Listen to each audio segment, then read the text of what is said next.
Didn't you ask me about the meaning of life? Well, yeah, I was just joking. I didn't really expect an answer or anything. Why not? I address my comments to the whole group. Why shouldn't we ask what the meaning of life is? Hell, shouldn't that be like the first thing we ask? Why should that, of all questions, be a joke? What are we? Livestock? How can we do anything until that most fundamental of all questions is answered? No one is leaping up to answer, least of all Brendan. So, Brendan, if you'll do the honors, what's the meaning of life? He looks like a deer caught in the headlights, but he thinks about what's been said here tonight, and he puts it together. There is none, he says. None what? There is no meaning. There is no meaning of life. Click. That's it. That's where this whole thing has been going. Saying that no belief is true is simply the inversion of this crisp, perfect statement. Life has no meaning. Thank you, Brendan. Very nicely done. And while that perfect statement may be the final destination of this evening's lesson, it's not the final destination of the process of self-realization. It's just the beginning, the starting point of inquiry. Like I told Julie at the boathouse, you have to start this journey by taking stock of what you know for sure. Wishful thinking and fear-based fairy tales don't play here. I'm not a priest, I continue to the silent group. I'm not a holy man or a guru. I have no teaching. I'm not representing any lineage or system. I'm not telling you the black cloud is okay. I'm telling you it's infinitely big and infinitely black. I'm not saying you can live with it. I'm saying that the black cloud is reality, so deal with it. And if it kills you, so the fuck what? I don't know how they're taking it, but for me, this is the best part. This way lies freedom, the only freedom. No one who plans on waking up has the luxury of pretending that the cloud is okay. It's not okay. It's not dark gray. It's reality, your reality. And if you want to get real, that's where you have to go. But, says Randy, no buts. Listen, 1/1,000,000th of 1% false is completely false. Everything in duality is false. False as in not true. Not true as in bullshit. There are no exceptions. Black and white. No shades of gray. Truth is one, is non-dual, is infinite, is one without other. Truth is dissolution, no self, unity. There's nothing to say about it, nothing to feel about it, nothing to know about it. You are true or you're a lie, as in ego-bound, as in dual, as in asleep. Silence. That felt good. The fabric is rent.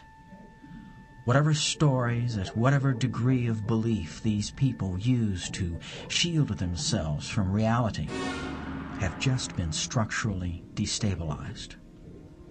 The stories may survive for weeks, or months, or years, but their demise is now assured, and the time will come when each of these people gets what they came here for, a direct confrontation with reality.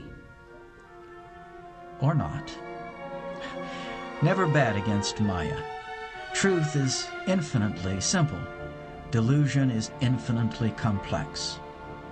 There's no overestimating our ability to avoid making eye contact with the obvious. Maybe some of them will now scramble deeper into their stories.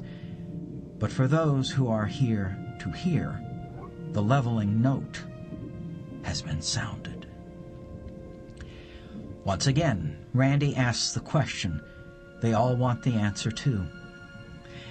So all beliefs are bullshit, as opposed to, like, what? As opposed to facing facts. As opposed to saying, fuck it, I'm going to see for myself.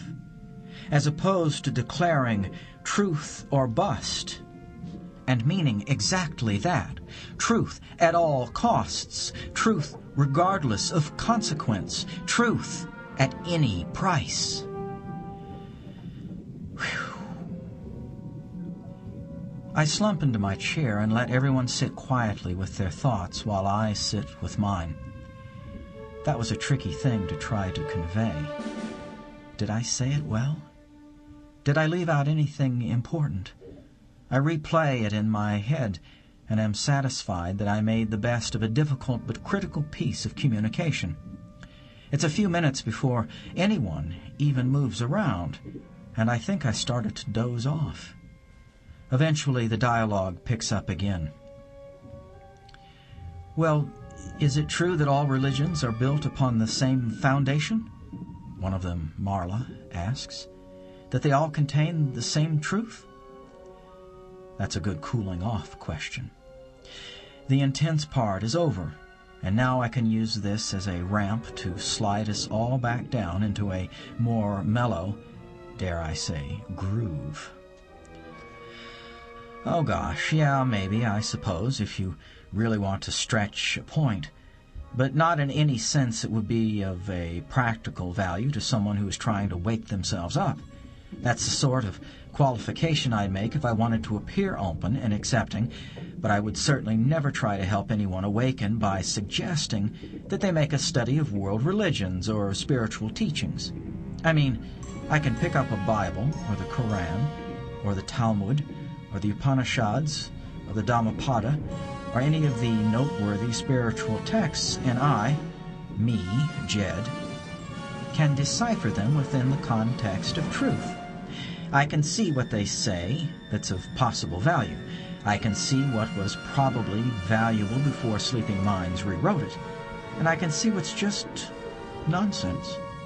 In short, I can read the great spiritual teachings of the world from the perspective of one who has made the journey and judge them based on their effectiveness as maps for others making the journey. Now, to answer your question in a way that might be of some value to you, I would say, yeah, okay, you could say that all the major religions and great spiritual teachings have the same truth at their core. But realistically, that does not make them useful to someone who is seeking enlightenment, because the useful stuff is tangled up with too much useless stuff. They say that 1,000,000 monkeys banging on 1,000,000 typewriters will eventually produce the complete works of Shakespeare. But I don't want to be the guy who has to read through it all. That gets a laugh. The mood is loosening up a bit. Mad, iconoclastic, nihilistic, heretic guy is gone, and funny, mellow, wisdom guy is back. You're looking for an exact map, and these great texts are thick bundles of pages covered in scribble. Yes, some of the lines in all that scribble are actually somewhat accurate as far as they may go, but you're not going to have any way of knowing which ones are right until you've made the journey yourself, by which time, of course, you'll no longer need the map. Even Martin, with his strong ties to Vedic scripture, seems attentive and thoughtful. You've all heard the saying, when the student is ready, the teacher appears. Well, that means a lot more than just the mysterious arrival of gurus in a timely manner. It means that the knowledge you need will appear when you're ready for it. The ability to open the next door is never denied, but the ability to open the door after the next is never granted. In this sense, you'll have many, many teachers. In this sense, a passage from the Bible might be exactly the right thing at exactly the right time. But that doesn't mean the entire Bible is the right thing all the time. Even the books and teachings I like the most I consider 90% useless. I look around at the faces and see a spectrum of comprehension ranging from near empty to near full. That's to be expected. It's all about unlocking the next door, I continue, and having 10,000 keys doesn't mean a thing if none of them opens the door you're standing in front of. Teacher is just a word for the key you need to open the next door. After you're enlightened, you can revisit these great books and the great teachings to your heart's content, and then they'll no longer be mysterious or impenetrable to you, but they'll still be of no use to you because you'll already be enlightened. So it would really only be a recreational pursuit. Then why do you have all those books in the house? Asks Rita. Good question. Because, I'm tempted to say, a dozen new ones mysteriously appear every day. Most of the books inside are of no value to someone trying to wake up. I can't think of one that I'd hand to a student and say, "Here, this is what you need to know." Worse by far are those that appear the best, like writings on Zen and Advaita. If I were to only allow useful books in the house, there'd probably only be a few dozen.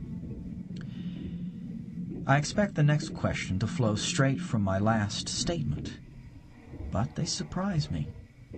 Instead of asking which books I'd hang on to, Mary speaks up. "Then why don't you write one?" she asks. "A book about you and Soneya and the house and all your students." Everyone bursts into applause and hooting to express their approval of the idea. Then, when they settle down, I reply, "It's too far out," I say. "No one would ever believe such a thing could happen in Iowa. Hell, I hardly believe it myself." Everybody laughs.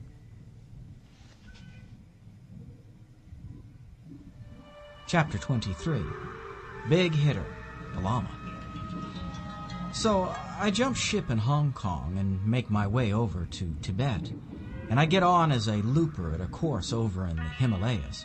A looper, you know, a caddy, a looper, a jock. So I tell them I'm a pro-jock, and who do you think they give me? The Dalai Lama himself, 12th son of the Lama. The flowing robes, the grace, bald, striking. So I'm on the first tee with him. I give him the driver. He hauls off and whacks one, a big hitter, the Lama, long, into a 10,000-foot crevice right at the base of this glacier. So we finish the 18th, and he's gonna stiff me. And I say, "Hey, Lama, hey, how about a little something? You know, for the effort, you know." And he says, "Oh, there won't be any money, but when you die, on your deathbed, you will receive total consciousness." So, I got that going for me, which is nice. Bill Murray, Caddyshack.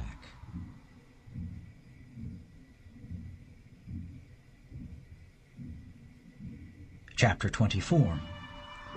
I've done what I came to do. Who calls my poems poems? My poems are not poems. Knowing my poems are not poems, together we can begin to speak of poems. Rilke. That last half hour was unexpected. Delivering the whole Black Cloud talk was not premeditated, but, as I say, I don't really plan these things. I just follow the flow and play my part and enjoy the ride. "You talk a lot about the light of intellect and the power of discrimination," one of the guys asks out of the blue, as if he's been saving it up. "Is your third eye open?" That's a sign that the fun stuff is over and that goofy, metaphysical stuff is starting. Nothing to do but make the best of it. Yeah, I reply reluctantly.